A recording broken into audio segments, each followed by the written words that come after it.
তো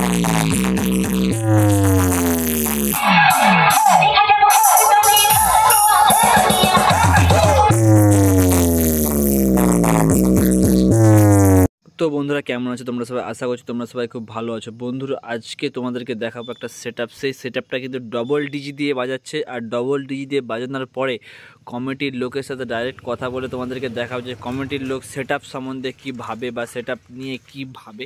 আর সেটআপটার নাম দেখতে পাচ্ছ পাওয়ার মিউজিক, কিন্তু সেটআপটার এটা কিন্তু চাঁপাতলার ভিডিও। হ্যাঁ বন্ধুরা, ভিডিওটা কিছুদিনের পুরাতন, কিন্তু সেখানকার কমিটির লোক কি বললো সেটা কিন্তু একটা ইম্পর্টেন্ট, যে এত বড় সেটআপ একটা ভাড়া করে ওয়েস্ট বেঙ্গলকে যাকে কি বলো ফ্যানেরা কিং করে রেখেছে, ফ্যান কিং করে রেখেছে, সেই সেটআপ সম্বন্ধে সেখানে কমিটির লোক কি বললো বা কীভাবে ফিটিং করলো বা কীরকম কি প্রেসার, সমস্ত কিছু এই ভিডিওর মাধ্যমে তুলে ধরবো তোমাদেরকে। আশা করছি তোমাদের খুব ভালো লাগবে, তো ভিডিওটা প্রথম থেকে শেষ পর্যন্ত দেখতে থাকবে। তো বন্ধুরা, চাঁপাতলাতে যে ক্লাব বাংলা আছে, তো সেই কমিটি দ্বারা আমাদের কিছু বলতে তোমাদের যে পুজোটা, তোমরা ক্লাব বাংলা কত বছর আগে থেকে তোমরা লক্ষ্মী পুজোটা করছো? 6 বছর। 6 বছর আগে। 6 বছর আগে থেকে যে আর যে বাকিরা সবাই যে আসে আনন্দ হয়, এটা কেমন লাগে যে এত দূর দূরান্ত থেকে লোক আসে, সবাই আনন্দ করতে আসে? বা এটা একটা ছেলেদের উন্মাদনা, একটা যুব সমাজের একটা উন্মাদনা, একটা আনন্দের ব্যাপার।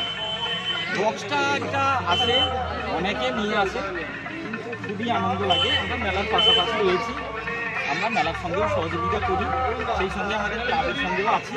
ছোটরা যদিও ক্লাব করেছে, আমরা বয়স্করা সঙ্গে আছি। ওদের পেছনে আমরা আস্তে আস্তে পুজোটাকে বড় করছে বলে আমরা অনেক দূর দূরান্ত থেকে আসছি, আমরা ঘাটাল থেকে আসছি। ঠিক আছে, এত বড় মেলাটা করছে বলে দেখা জন্য করবো 2-3 বছর আসছি, খুবই ভালো লাগছে। বাড়িতে আত্মীয় স্বজন অনেকে এসেছে, খুবই আনন্দ করে দুটো জনের থেকে আসছে সবাই। মেলাটা খুবই ভালো হয়, আনন্দ উপভোগ করা যায়। একটা বিশাল মেলা হয় মোটামুটি। আর আমাদের এই ক্লাব বাংলা যেটা, এটা আমরা কালী পুজো করি। আমাদের আরেকটা ক্লাব আছে, এই যে বিদ্যুৎ সংঘ, অনেক দিনের ক্লাব। আমাদের 50 বছর পূর্তি হয়ে গেছে 2 বছর আগে। এটা 52 বছর চলছে। আমরা পুরোনো সঙ্গে আছি, ওরা নতুন করেছে, আনন্দ করুন, সবার সঙ্গে মিলেমিশে চলবে, এইভাবে আমরা সহমত করেছি। ক্লাবের দাদা ভাইরা কি বললো ব্যাপারটা, আর এই পাশে তো ডিজে সেটআপ ফিটিং চলছে।